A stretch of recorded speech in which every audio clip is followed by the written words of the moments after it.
Reinaldo Ladaga es narrador y ensayista argentino. Actualmente vive en Nueva York. Ha enseñado en las universidades de Pensilvania y Princeton, en la Universidad Católica de Río de Janeiro y la Universidad Nacional de Rosario. Entre sus ensayos sobre arte y literatura se encuentran Estética de la Emergencia, la formación de otra cultura de las artes, Espectáculos de realidad y Estéticas de laboratorio, estrategias de las artes del presente. Entre su libro de narración, Tres vidas secretas, John Rockefeller, Walt Disney y Osama Bin Laden, un prólogo a los libros de mi padre y cosas que un mutante tiene que saber. Hola, buenas tardes. Gracias por venir y muchísimas gracias a los organizadores por invitarme, a Graciela por organizar, Patricia por todo el trabajo que puso. No solo Patricia, por supuesto, pero mi interacción ha sido más con ella. Y gracias a la institución, por supuesto. No voy a mostrar imágenes, estuve todo el día hoy pensando si mostrar o no imágenes. Parte de mi presentación va a referirse a un juego de video llamado Overwatch. Tal vez algunos de ustedes lo conozcan, pero si no, podría mostrar imágenes, pero temo que nos distraigan del punto que quiero marcar, que espero que quede claro en la presentación. Voy a tratar de leer mi presentación porque se los pasé a las traductoras y así hago su trabajo más sencillo. Pero por supuesto tendremos tiempo para conversar. Tengo que empezar por disculparme con los organizadores del simposio. Voy a referirme a las cuestiones que había prometido tratar en mi título y mi abstract, pero solo tangencialmente. Lo que voy a hacer es más simple que lo que inicialmente intentaba y más adecuado al tiempo y la capacidad de atención que tenemos en un simposio como este. Voy a proponer una especulación sobre los efectos de ciertos juegos digitales en sus practicantes habituales y apasionados y sus consecuencias posibles para el arte y la política.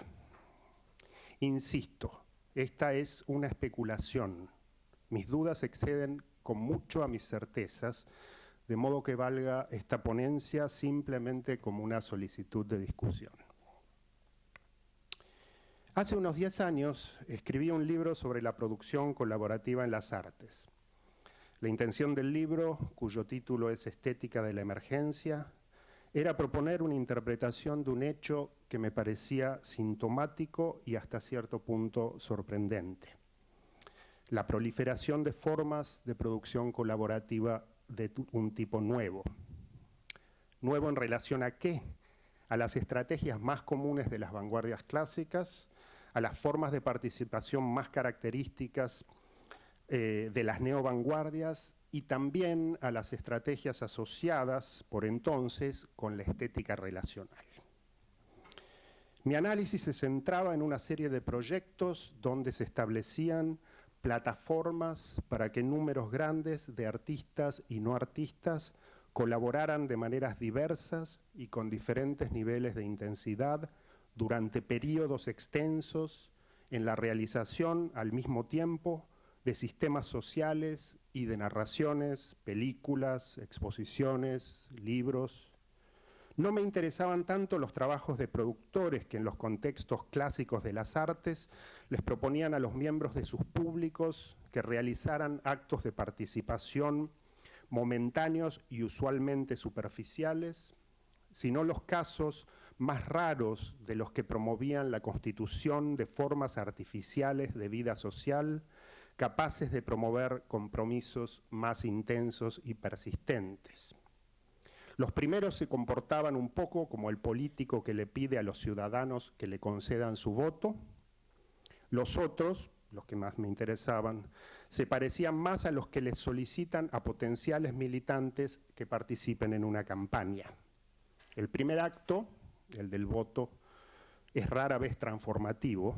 El segundo, el de la participación en una campaña, puede serlo. No voy a retomar aquí el argumento de aquel libro, pero algo me parece hoy por hoy evidente, que como muchos otros textos de la primera década de este siglo, participaba de un humor de época. Era el producto de un momento en que parecía inevitable que el movimiento histórico, impulsado sobre todo por los jóvenes, resultara en una democratización de los procesos sociales y políticos cada vez más profunda e inventiva. El Internet iba a ser la información más abundante, más accesible para los ciudadanos, que de esa manera podrían interactuar fuera de la esfera de control de las instituciones tradicionales y mantener conversaciones más intensas que a las que hasta entonces habían podido mantener. Pensábamos que el cosmopolitismo espontáneo que le atribuíamos a los nativos de la nueva cultura digital daría lugar a la formación de una esfera pública radicalmente expandida. Ciertos desarrollos, desde el acceso al poder estatal de líderes de izquierda en América Latina hasta la presidencia de Barack Obama, reforzaban la impresión de un avance general de las fuerzas progresistas. Este avance estaba en curso cuando, habiendo concluido el libro que mencioné, Estética de la Emergencia, dejé de prestarle la atención minuciosa que le había venido prestando a las producciones de las artes. En efecto, pasé gran parte de los años subsiguientes ocupado en la escritura de ficciones y al despertarme en 2016, el año de 2016, descubrí que los medios digitales habían sido movilizados con la mayor efectividad, no por aquel campo con el cual nos había parecido que tenían una afinidad natural, sino por la derecha más rabiosa que en los Estados Unidos, donde vivo, había conseguido elegir como presidente a Donald Trump. Como muchos otros, sentí en ese punto que durante los primeros años del presente siglo había sido víctima de una ingenuidad fundamental. Pensé que debería haberme resultado evidente que el universo digital había ido sufriendo una transformación gradual pero decisiva. ¿En qué consistía esta transformación? Un investigador de la Universidad de New York llamado Clay Shirky, que hace una década exacta publicaba un libro tan celebratorio como el mío, Here Comes Everybody, The Power of Organizing Without Organizations. Clay Shirky lo señala en una entrevista publicada hace apenas unos días en la revista digital Vox. Allí, Shirky se lamenta del predominio reciente de una concepción de los medios sociales, social media, como mecanismos de conexión de individuo a individuo, esta es la concepción reciente, más bien que esta concepción que él le atribuye a un primer momento del Internet, que como medios que facilitan la interacción de grupos. Medios sociales como mecanismos de conexión de individuo a individuo versus medios sociales como medios que facilitan la interacción de grupos. Los efectos de este cambio son agudizados, sigue Shirky, por el aumento explosivo en la efectividad de la economía conductista y, como consecuencia, la capacidad de hacer que la publicidad funcione tan bien como se había publicitado. Y sigue Shirky, actuando juntas estas fuerzas, cambio de concepción en los medios sociales, perfeccionamiento de técnicas publicitarias, estas fuerzas han marginalizado el modelo anterior de la esfera pública caracterizado por la asociación voluntaria, como lo describía Jürgen Habermas, más bien que como tejido loosely knit, apenas débilmente vinculado, a través del cual fluyen ideas virales. La esfera pública caracterizada por la asociación voluntaria versus la esfera pública como tejido a través del cual fluyen ideas virales. Cuando el universo digital se vuelve una colección de sitios donde individuos monádicos presentan sus opiniones u ofrecen imágenes estáticas de su vida, concluye Shirky, el énfasis recae en el placer de la emoción compartida, especialmente la indignación, outrage, a lo largo de un tejido social débilmente tejido. Y esto, la emoción compartida y especialmente la indignación, es lo que acaba siendo privilegiado por encima de casi todas las otras reacciones y sobre casi todas las formas de acción colectiva.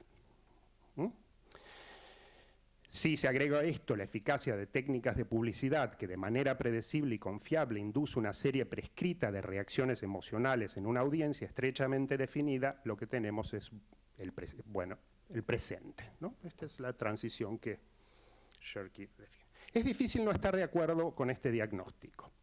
A primera vista, el Internet pareciera haber terminado por adquirir menos la forma de un espacio de constitución de saberes en común por la vía de procesos de deliberación colectiva, que la de un ámbito donde se activan emociones viscerales.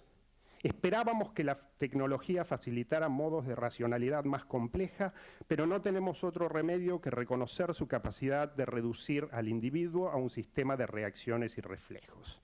Creíamos que los medios digitales, al eliminar el poder o disminuir el poder de los mediadores tradicionales, canales de comunicación clásicos, organizaciones políticas, instituciones, favorecerían la formación de una democracia más comprensiva, pero la pérdida de influencia de estos mediadores ha facilitado el crecimiento del poder de líderes autoritarios.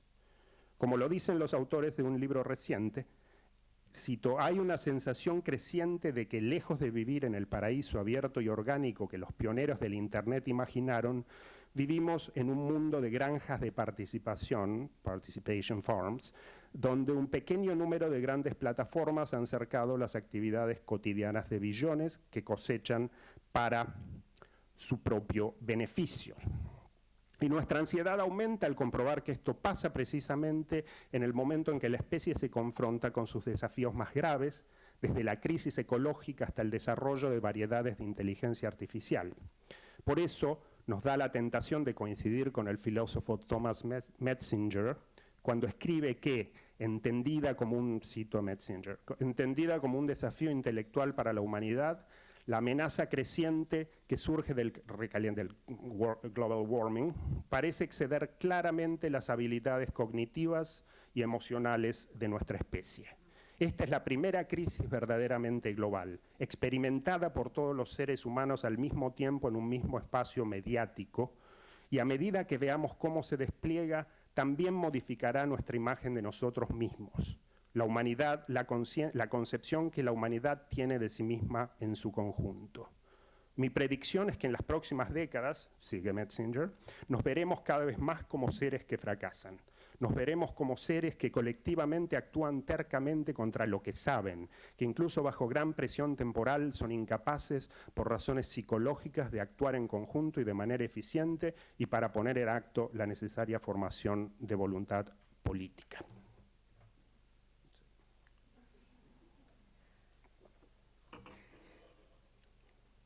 Pero es posible que el masivo pesimismo que hoy colorea nuestras percepciones sea tan injustificado como el optimismo anterior. Es posible que sea el resultado de la proyección hacia un futuro indefinido de tendencias que bien puede que sean fluctuaciones. No estoy diciendo que necesariamente las sean, pero bien puede que sean fluctuaciones.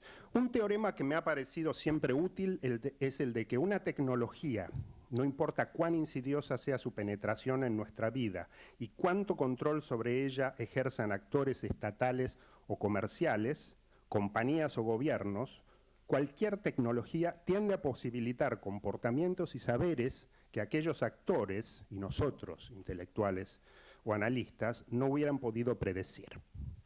Esto pensaba hace unos días al leer un trabajo reciente de la Pew Foundation en Estados Unidos sobre la volatilidad de las tendencias de participación en el espacio digital entre los adolescentes en los Estados Unidos, la violenta oscilación entre adolescentes en la popularidad de las diversas plataformas.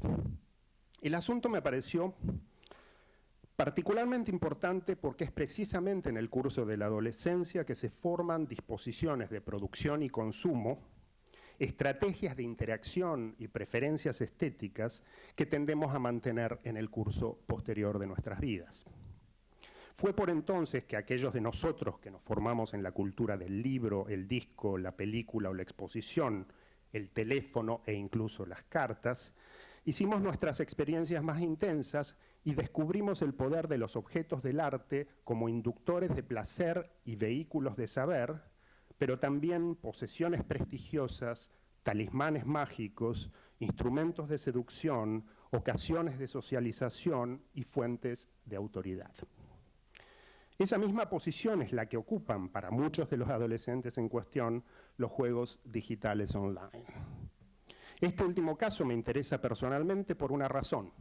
Como tengo un hijo de 10 años, soy hipersensible a la capacidad de estos entornos, juegos digitales, de favorecer la formación de disposiciones de consumo e interacción en una población que, tenemos que retenerlo, es mayoritariamente masculina. Y por eso los juegos digitales son un dominio, por otro lado, particularmente disputado en un momento de redefinición de la masculinidad. En el presente, la comunidad de jugadores, alrededor de 40 millones, a la que pertenece mi hijo, despliega lo esencial de su vida online en un juego llamado Overwatch. Se trata de un first-person shooter, ¿no? ¿Dónde ves ¿no? Overwatch. No sé si puedo escribir acá. V corta, Overwatch. Yeah. Mi hijo dice que ya está, que está pasado, que ese era el juego de hace 2 semanas. Ahora no. Ahora ¿Cómo? Se trata de un first-person shooter donde el jugador ve a través de en primera persona. El jugador observa las acciones en la pantalla desde la perspectiva de su avatar, aunque una variedad de mecanismos le permiten verlo, es decir, verse, desde una perspectiva externa. Replays al final del juego, ¿no? Cada uno de los combates que el juego propone tiene lugar en un espacio urbano, usualmente moldeado a partir de alguna ciudad existente. Venecia, Shanghai, Londres. Cada combate enfrenta a 2 equipos de 6 miembros en torno a una tarea simple: defender el avance de un vehículo hasta cierto punto especificado o detener ese avance. Los equipos se componen, está claro, es un juego online, ¿no? Quiero decir, juegas con una selección de amigos online también, o jugadores seleccionados por el juego. Cada combate enfrenta a 2 equipos de 6 miembros en torno a... esto dije. Estos personajes son sobre todo hombres y mujeres dotados de alguna clase de superpoder, pero también hay animales, robots e híbridos inestables. En verdad, la hibridez racial, la complejidad de los orígenes e incluso en ciertos casos la indeterminación de género es el rasgo dominante entre estas criaturas, y hay que decir que Overwatch tiene un alto nivel de adopción y de participación en los foros de la comunidad LGBT. ¿Cómo es en...? Sí. Y uno de los personajes, el juego le atribuye... 2 de los personajes tienen una pareja, son mujeres lesbianas que tienen una pareja. Esto es algo que los jugadores pueden apreciar durante la más rápida observación, las características de los personajes, la más rápida observación del más mínimo combate, pero también pueden averiguarlo consultando alguno de los innumerables videos o publicaciones que no solo la compañía que es propietaria del juego, una gran compañía, Blizzard, produce. Allí nos enteramos de que, como es el caso normal hoy por hoy, las acciones de Overwatch suceden en un futuro distópico, cuando grupos de combatientes de élite que han aniquilado en el pasado una rebelión de robots se reconstituyen para impedir la renovada destrucción del mundo. Mi hijo juega en la Xbox, que es fabricada por Microsoft, pero podría hacerlo en alguna de las otras plataformas disponibles, PlayStation, Wii o PC. El juego es online, de manera que a través de su micrófono o de mensajes de texto mantiene conversaciones con los otros miembros de su equipo. Estos son usualmente amigos o amigos de amigos, parte de una red en expansión constante cuyo estado en cada presente los jugadores pueden consultar en sus tabletas. Abriendo el juego en las tabletas saben qué amigos en diferentes lugares del planeta están o no disponibles. Los nombres que llevan en el juego no son los mismos que los jugadores llevan en sus escuelas y trabajos, pero como tienden a adoptarlos pero como tienden a adoptarlos en las interacciones que mantienen fuera de la red, se convierten en artefactos que emplean en la construcción de su imagen pública. Quiero decir, los chicos se llaman en la calle con los nombres del juego, ¿no? Individualizan su presencia los jugadores en el universo digital, por otra parte, por la vía de los avatares que escogen y modifican. Es que las habilidades de los héroes están estrictamente definidas, pero su apariencia es mutable. Las recompensas principales, lo que los participantes obtienen por sus logros y lo que pueden adquirir, es conseguir skins, pieles, poses que pueden tomar, o emotes, expresiones de emoción o celebraciones. Las pieles son vestidos o disfraces que pueden aplicar a sus avatares. Las poses son las actitudes que sus avatares toman cuando, si han hecho una movida extraordinaria, celebran la propia performance. Quiero decir, si ganas juegos, consigues posibilidades de modificar tu apariencia, y este es el premio principal, ¿no? La disponibilidad de elementos para la modificación de la apariencia dentro obviamente de un repertorio de posibilidades preestablecidas. Como antes decía, el background de los héroes y el mundo en el que actúan puede investigarse en cómics, sitios web y libros que constituyen extensiones del juego. Pero hay otras dos extensiones que son particularmente importantes. Una es la multitud siempre creciente de videos que profesionales y amateurs publican en YouTube o transmiten en el servicio de streaming Twitch, que mencionó hoy Carlos. Todos sabemos que los youtubers más populares alcanzan millones de seguidores. Lo que apreciamos menos es el enorme virtuosismo verbal de los mejores entre ellos, que practican un género inestable entre la comedia, el comentario deportivo y la pura fabulación. La otra extensión del juego son los deportes electrónicos, un campo creciente de práctica, de esports. Estos son eventos puntuales o competencias extendidas en el tiempo donde equipos de jugadores en espacios reales se enfrentan en estadios en diferentes sitios del planeta y sus combates son transmitidos globalmente junto con los comentarios de relatores que nos ayudan a entender las acciones velocísimas producidas por los equipos. Estos eventos marcan la vida del ecosistema, pero también lo marcan las continuas actualizaciones, updates, por las cuales el juego mismo está continuamente en mutación. Esta es una descripción muy breve y probablemente oscura, demasiado oscura, de Overwatch, en tanto colección articulada de dispositivos, dominios y eventos que se extienden entre el espacio físico y digital. Esta es la razón por la que, sobre todo, no quería mostrar imágenes, porque no pienso en Overwatch como este juego, sino como una colección de dispositivos, dominios y eventos que se extienden entre el espacio físico y el espacio digital. Espero que sirva para darles, sin embargo, una idea de la complejidad del objeto y su capacidad de ser abordado de maneras diferentes según el individuo y el momento. Por un lado, es un mundo imaginario cuyas propiedades los jugadores pueden explorar, una narración cuyos detalles pueden descifrar, un sistema de imágenes cuyas propiedades pueden admirar. Por otro lado, es el sitio donde ejercitan una serie de destrezas. Estas destrezas no son solamente instrumentales, rapidez de reacción, virtuosismo en la manipulación de los controles, lucidez en la lectura de la información en la pantalla, sino también expresivas. Es que, como antes decía, la recompensa principal que los jugadores reciben es la capacidad de modificar la apariencia de los propios avatares, con los cuales establecen identificaciones a veces muy estrechas, gracias a la adquisición de pieles y poses. De esa manera, cada una de las ciudades imaginarias donde ocurren los combates es una escena donde los jugadores pueden exhibir las figuras que han compuesto a partir de un repertorio de elementos definidos pero vasto, al mismo tiempo que mantienen una conversación a través de la cual establecen el estado de la propia red y negocian las normas que hacen posible la eficacia de su colaboración.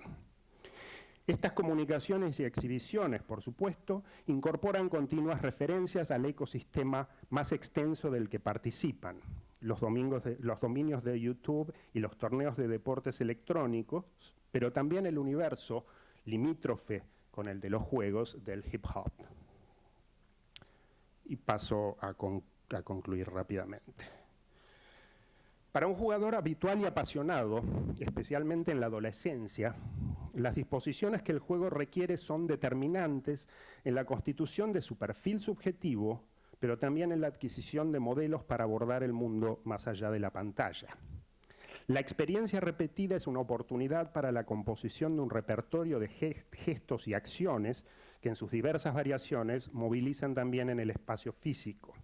Es también un territorio donde pueden explorar diversos tipos de atención entre la observación y la interacción, entre el combate y la exhibición, de manera alternada o en sus combinaciones posibles.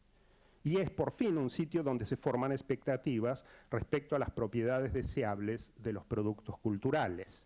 Una tolerancia, por ejemplo, e incluso una demanda de objetos mutables más bien que quietos, incompletos más bien que acabados, susceptibles de modificación más bien que clausurados, escenas para la exhibición de sí mismo a la vez que espectáculos, sistemas de comunicación a la vez que colecciones de mensajes. De esa manera, el juego no solo es para los participantes un objeto de placer inmediato, sino un sitio de formación de prácticas sociales tan poderoso como el consumo de objetos culturales de tipo clásico, libros, discos, películas, programas televisivos, lo fue para individuos de mi generación. Nosotros, frecuentándolos, desarrollamos hábitos de interpretación, formas de publicidad y secreto, estrategias de administración de la paciencia. Estos hábitos míos están singularmente bien adaptados a la confrontación con discursos dotados de densidad y consistencia, imágenes a la vez complejas y nítidas, situaciones de observación que favorecen la concentración de la atención durante periodos prolongados de tiempo, placeres de la soledad y el silencio. Tal vez la disciplina adquirida en este proceso sea absolutamente necesaria para la persistencia de una esfera pública como la que describía Habermas e invocaba la cita de Clay Shirky. Es su desintegración parcial, la desintegración parcial de esta esfera pública, la que ha resultado, entre otras cosas, en el sorprendente éxito electoral reciente de líderes de extrema derecha. Pero este no ha sido el único proceso político notable de estos años. Pensemos, para poner un ejemplo norteamericano, y ustedes conocerán argentinos, en el caso de Black Lives Matter, del cual tal vez hayan oído, que es una red para la lucha contra el racismo de bordes relativamente nebulosos y descentralizada, una constelación de grupos locales cuyas acciones tienen lugar en el universo digital y en las calles, y cuyas comunicaciones suelen tomar la forma de memes, combinaciones de imágenes, sonidos y discursos destinadas a la modificación y el reenvío. Es posible, que una participación eficaz en un proyecto del tipo de Black Lives Matter requiera expectativas y destrezas sociales, instrumentales, estéticas, más próximas a las del jugador de Overwatch que, pongamos, a la del lector. Más aún, es posible que el movimiento que le restituya al universo digital la relativa descentralización y apertura que ha perdido tan manifiestamente, o que descubra formas de apertura y descentralización diversas, sea conducida por activistas dotados de estas mismas destrezas y estas expectativas. La cuestión es cuál de los dos procesos del presente está destinado a tener efectos más profundos en el largo plazo, y la respuesta es que la cuestión sigue por ahora abierta.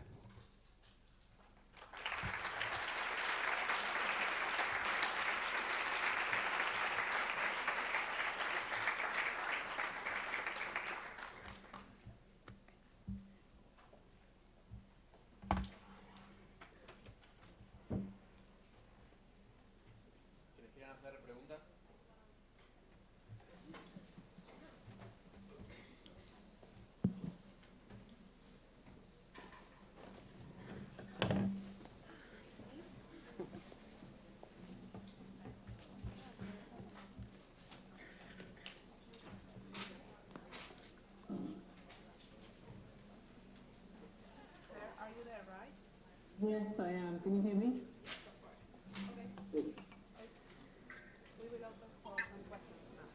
Okay, great.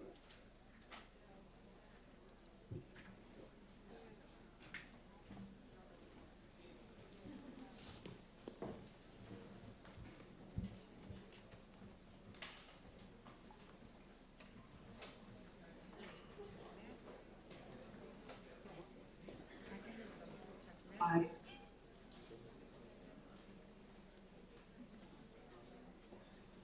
Ahí te tendría que escuchar.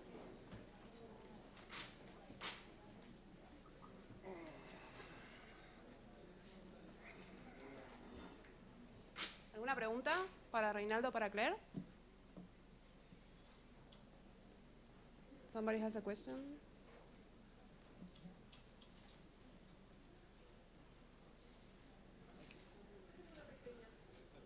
Okay. Gracias. En realidad no sé si es una pregunta, pero me quedé pensando cuando la gratificación principal en el juego era la posibilidad, si te entendí bien, de adquirir gestos. Y me empezó a resonar el Mundial de Fútbol. Y los gestos especiales que cada jugador construye en el momento de su gol. Y la presentación de ellos, que vieron la presentación de los equipos en el momento inicial, donde replica lo que pasa en el jueguito.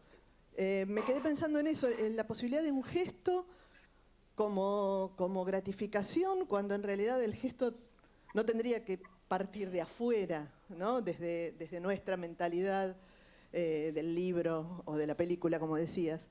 Cuando el gesto se convierte en un obsequio de afuera. No sé, pensé eso. Como, no te entiendo esta última parte del obsequio de afuera. Claro, el hecho de cuando un gesto, una expresión de un festejo, entendíamos nosotros, los de nuestra edad, como algo, no quiero decir la palabra original o propio, pero algo en ese sentido, y esta situación donde se nos otorga la posibilidad de la expresión como una ofrenda, como un regalo, recibir un regalo de lo que tendría que ser inverso desde alguna forma de verlo.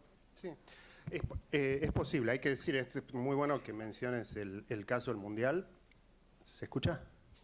Es bueno que menciones el caso del Mundial porque sí, efectivamente las celebraciones de los jugadores en el Mundial están altamente coreografiadas y hay una circulación entre las celebraciones en el espacio físico y las celebraciones en el espacio digital. Cuando Antoine Griezmann, el jugador de Francia, hizo un gol contra Argentina, mi hijo que estaba viendo el partido conmigo vio la celebración y dijo, juega Fortnite, ¿no? Está cual grupo. No sé si cuál es el orden de la celebración, pero hay una producción social que entre el espacio físico y el espacio digital de gestos estereotipados, efectivamente, ¿no?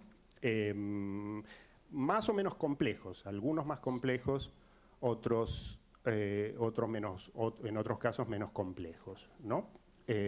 Pero a mí me gusta pensar los géneros mayores como recombinaciones y ampliaciones de géneros menores, ¿no?